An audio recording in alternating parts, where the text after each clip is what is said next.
Hello दोस्तों, आप सभी का गुरुकुल स्टूड सूची 2.0 पे हार्दिक स्वागत है। मैं आशुतोष मौर्य आज से आप सभी को मैथ पढ़ाऊंगा। आज से हम हाई स्कूल की मैथ स्टार्ट करते हैं।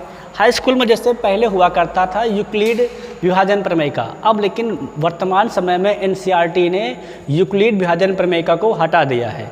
उसके स्थान पे कोई प्रमेय नहीं जोड़ा गया, लेकिन अब हम उसके आगे जो है सेंटेंस है, जैसे कि हमारे क्या है अंकगणित की आधारभूत प्रमेय। हम देखें क्या देखेंगे, अंकगणित की आधारभूत प्रमेय देखेंगे। आज क्या कहती है अंकगणित की आधारभूत प्रमेय? अंकगणित की आधारभूत प्रमेय है जो ये कहती है कि किसी भी भाज्य संख्या को, पहले सुन लीजिए, क्या किसी भी भाज्य संख्या को हम उसके अभाज्य संख्याओं के गुणनफल के रूप में व्यक्त कर सकते हैं। क्या कहती है? किसी भी अभाज्य संख्या को, किसी भी अभाज्य संख्या को, किसी भाज्य संख्या को, किसी भी भाज्य संख्या को, किसी भी भाज्य संख्या को अभाज्य संख्याओं के, किसी भी भाज्य संख्या को अभाज्य संख्याओं के, अभाज्य संख्याओं के गुणनफल के रूप में व्यक्त कर सकते हैं। गुणनफल के रूप में, गुणनफल के रूप में व्यक्त कर सकते हैं। क्या कहते हैं?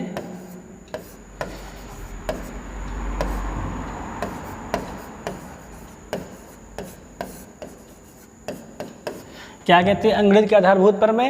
अंकगणित के आधारभूत प्रमेय कहती है किसी भी भाज्य संख्या को हम लोग अभाज्य संख्याओं के गुणनफल के रूप में व्यक्त कर सकते हैं। अर्थात हम किसी भी भाज्य संख्या अगर हमको कोई दी गई है तो उसको क्या कर सकते हैं?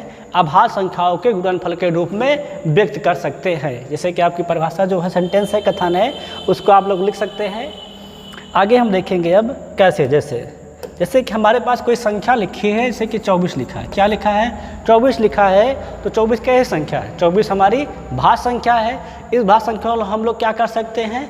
इस भाज्य संख्या को हम लोग अभाज्य संख्याओं के गुणनफल के रूप में लिख सकते हैं। कैसे लिख सकते हैं? देखिए, जैसे कि हम लोग इसका क्या करेंगे, सिंपली इसका गुणनखंड कर लेंगे। कैसे गुणनखंड करते हैं? तो पहले हम क्या लेंगे, देखिए समझिएगा, ये गुणनखंड करने के लिए हम लोग हमेशा एक ही काम करेंगे, क्या लेंगे?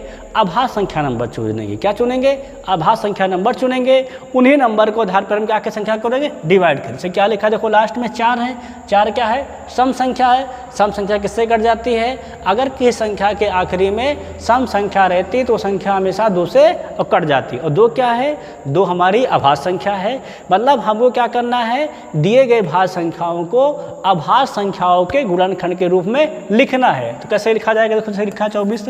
तो 2 एकम 2, फिर 2 दूना 4 होता है, फिर 2 छंग 12, फिर कितना हो जाएगा? 2 ताई 6, फिर क्या हो जाएगा? 3 एकम 3। तो प्रमेय के अनुसार क्या कहती है? हमारे अंकगणित के आधारभूत प्रमेय कहती है कि किसी भी भाज्य संख्या को हम अभाज्य संख्याओं के गुणनफल के रूप में लिख सकते हैं। तो कैसे लिख सकते हैं? क्या हो जाएगा? कैसे गुणनफल देखा जाए तो 2 गुणे 2 गुणे 2 गुणे 3, अर्थात 2 भी क्या आपकी अभाज्य संख्या है, 3 भी क्या आपकी अभाज्य संख्या है, और 24 क्या है? भाज्य संख्या है। अर्थात 24 भाज्य संख्या है, तो इसको हम लोग क्या कर सकते हैं?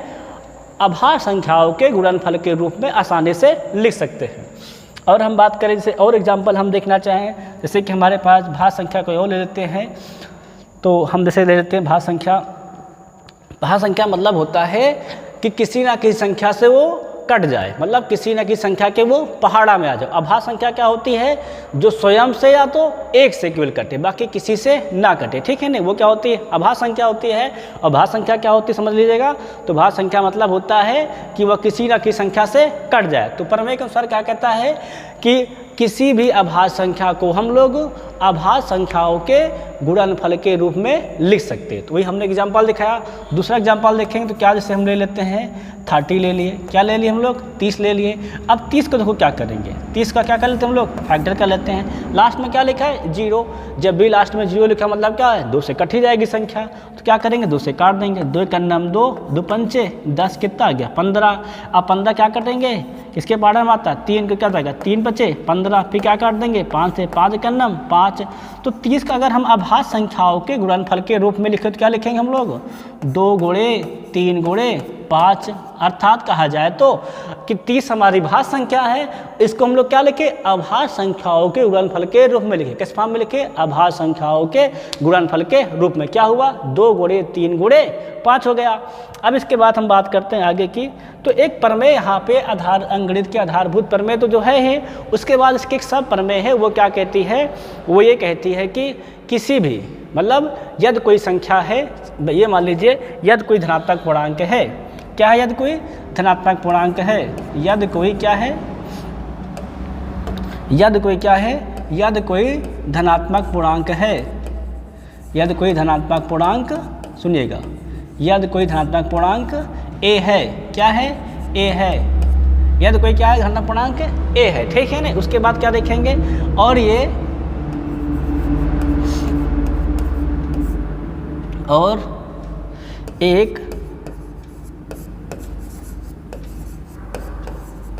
एक आभास संख्या p है, क्या एक आभास संख्या है p है। ये इसकी एक सब प्रमेय है, क्या है इसकी सब प्रमेय है, क्या है यदि कोई धनात्मक पूर्णांक a है और एक आभास संख्या p है, यदि ध्यान सुनिएगा, यदि क्या कहती है प्रमेय, यदि a स्क्वायर, क्या a स्क्वायर p से विभाजित है, क्या कहता है, यदि a स्क्वायर p से विभाजित है, यदि a स्क्वायर p से विभाजित है, तो क्या कहती है प्रमेय, a भी p से विभाजित होगा। क्या कहती है प्रमेय, तो a भी p से विभाजित होगा। क्या होगा, a भी p से विभाजित होगा। ये हमारे क्या है अंकगणित की आधारभूत प्रमेय की एक सब प्रमेय। प्रमेय क्या कहती है, यदि कोई a धनात्मक पूर्णांक है और p एक आभास संख्या है, यदि a स्क्वायर p से क्या है विभाजित है, तो a जो है वो भी क्या होगा p से विभाजित होगा। मतलब अगर किसी संख्या का स्क्वायर किसी एक संख्या से विभाजित है तो वह संख्या भी क्या होगी, उस संख्या से विभाजित होगी। जैसे कि हम लोग ले लेते हैं, देखते हैं इसका एग्जांपल आपको दिखाते हैं। आप कथन लिखना चाहे तो आसानी से लिख लीजिए स्क्रीनशॉट लेके। अब हम देखो आगे देखते हैं, जैसे कि हम एग्जांपल बताते हैं। देखो जैसे आपको कराते हैं, जैसे कि हमारे पास एक सबूत कर लेते हैं 6 का वर्ग। 6 का वर्ग कितना होता है 36 होता है। 6 का वर्ग कितना होता है 36 होता है कि नहीं होता है। अब 6 का वर्ग जब 36 होता है तो 6 से छोटी संख्या से ही देखेंगे, चेक करेंगे, है ना। तो अगर हम 36 को देखें, अगर 36 क्या है, अगर 36 2 से विभाजित है, 36 क्या अगर 2 से विभाजित है, तो हमें पता है 6 भी क्या हो जाएगा 2 से विभाजित हो जाएगा। बात समझ में आई कि नहीं। क्या सेंटेंस जो हमारी प्रमेय कहती है यही तो कहती है क्या, कि यदि किसी संख्या का वर्ग किसी दूसरी संख्या से विभाजित है तो वह संख्या भी क्या होगी उससे विभाजित होगी। तो वह क्या कहती है, अगर 6 का वर्ग क्या है 36, अगर 36 2 से विभाजित है तो 6 भी क्या हो जाएगा 2 से विभाजित हो जाएगा। अब ये नहीं है कि 6 का वर्ग 36 है और 36 क्या है 12 से विभाजित है, तो 6 थोड़ा 12 से विभाजित होगा। मतलब जिस दी गई संख्या के छोटी संख्या से अनुसार लेते हैं, ठीक है नहीं। अब आगे हम लोग देखेंगे, जैसे और एग्जाम्पल देख लेते हैं। जैसे कि 9 का वर्ग है, कितना होता है 9 का वर्ग 81 होता है। अगर 81 किससे विभाजित है, देखा जाए 81 3 से कट जाता है, तो ये बात हुई प्रमेय के अनुसार जो 9 नहीं है ये भी क्या होगा 3 से आपका विभाजित हो जाएगा। कितना आ जाएगा 3 आ जाएगा। मतलब प्रमेय क्या कहती है, प्रमेय कहती है यदि किसी संख्या का वर्ग, हमने क्या यदि कोई धनात्मक पूर्णांक क्या है a है और कोई अभाज्य संख्या क्या है p है, यदि a का वर्ग क्या है, यदि a का वर्ग जो हमारा दिया गया है वो क्या है, वो p से विभाजित है, तो a भी क्या होगी हमारी p से विभाजित हो जाएगा। इस प्रकार हमारी क्या होती है अंकगणित की आधारभूत प्रमेय कंप्लीट होती है। प्रमेय क्या कहती है, फिर से सुन लीजिएगा एक बार।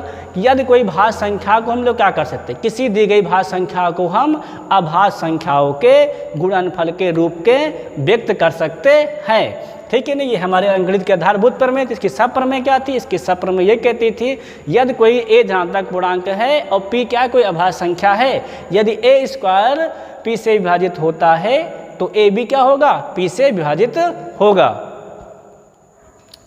हो जाएगा। अब आगे हम लोग देखेंगे इस प्रकार आगे कि अंकगणित आधारभूत प्रमेय हम लोग कहाँ कहाँ प्रयोग कर सकते हैं, ठीक है ना। अंगणित आधारभूत का प्रमेय का प्रयोग हम लोग देखेंगे कहाँ कहाँ इसके अनुप्रयोग हैं, ठीक है ना। अनुप्रयोग कहाँ कहाँ होते हैं, अंगणित के आधारभूत के अनुप्रयोग क्या क्या है।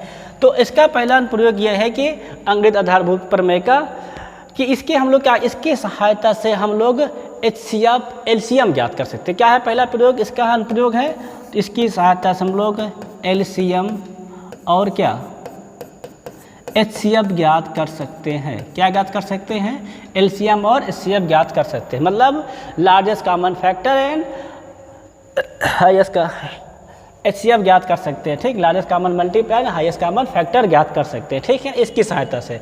दूसरा क्या कहता है, इसकी सहायता से हम लोग अपरमेय संख्या सिद्ध कर सकते हैं। क्या सिद्ध कर सकते हैं हम लोग, अपरमेय संख्या कोई है कि नहीं, इसकी सहायता हम क्या कर सकते हैं, अपरमेय संख्या सिद्ध कर सकते हैं। अपरमेय संख्या सिद्ध कर सकते हैं।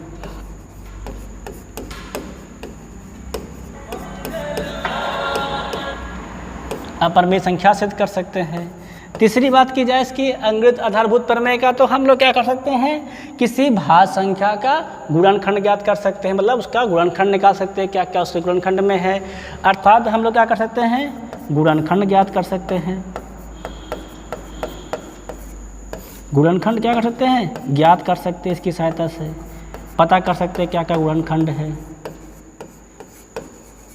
और बात की जाए चौथी संख्या, चौथा का, तो चौथे रूप में हम ये कह सकते हैं, हम भाज्य संख्या को ये चेक कर सकते हैं कि किन किन अभाज्य संख्याओं से वो विभाजित है। क्या कर सकते हैं हम, किन किन अभाज्य संख्याओं से विभाजित पता कर सकते हैं। क्या कर सकते हैं, अभाज्य संख्याओं से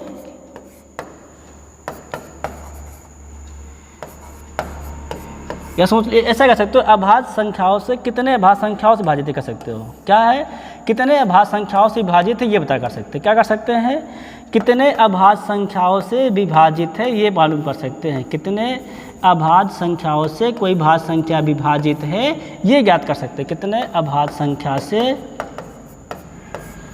कोई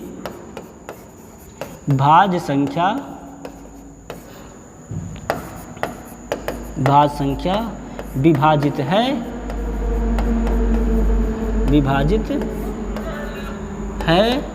ये ज्ञात कर सकते हैं। किसकी सहायता से हम लोग, अंगणित के आधारभूत प्रमेय का अनुप्रयोग हम लोग क्या क्या है, पहला है इसके सहायता से हम लोग LCM HCF ज्ञात कर सकते हैं। दूसरा क्या है, किसी संख्या अपरमेय है या अपरमेय है, परमेय है या परमेय, इसको सिद्ध कर सकते हैं।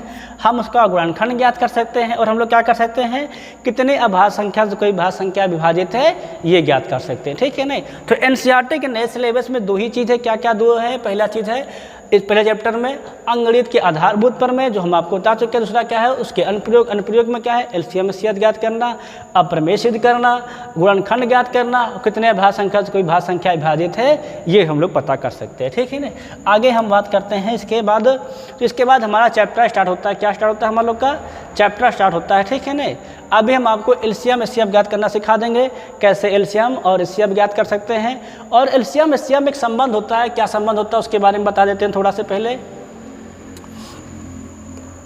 तो ये देखो, जब भी दो ये LCM HCF का जो संबंध है, ठीक है ना, दो संख्याओं के लिए है। किन्हीं माना से क्या लिखा है, माना A तथा B दो संख्याएं हैं। क्या है, A B तथा क्या दो संख्याएं हैं। तो इनके साथ और LCM और HCF के साथ क्या संबंध होता है उसके विषय में जान लीजिए। तो क्या कहते हैं कि A और B का गुणनफल जो होगा वो क्या होगा, उनके HCF और LCM के गुणनफल के बराबर होगा। क्या होगा, उनके HCF और LCM के गुणनफल के बराबर होगा। अब HCF कैसे ज्ञात करते हैं, LCM कैसे ज्ञात करते हैं, ये हम लोग अगले वीडियो में जानेंगे, ठीक है। तब तक के लिए आप सभी का धन्यवाद।